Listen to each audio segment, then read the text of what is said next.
How to activate your Costco Citi card. Hi everyone, this is Kate here and welcome back to the channel.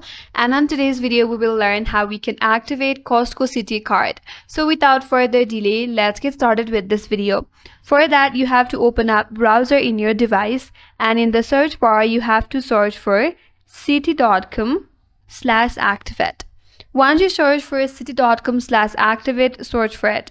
That's gonna take you to this page where you can activate your card. So here you have to enter your card name. So enter your card name, head over to continue, and in the next page you may be prompted to enter your name, your CVV, or the last digit of your social security number. So if you're asked, make sure to provide all of the information. Once you're done, tap on activate, and now you're done. Then if you already have an Costco Citi account, you could just sign in and activate from your dashboard. And in case if you do not have internet, you could also make a call. Just call the number on the sticker on your card. Follow the prompts and your card will be activated in seconds. That's it. Once your card is activated, now you can use card at Costco anywhere Visa is accepted. That's all for today's video. Hope this video was helpful, and if you're new to our channel, consider subscribing.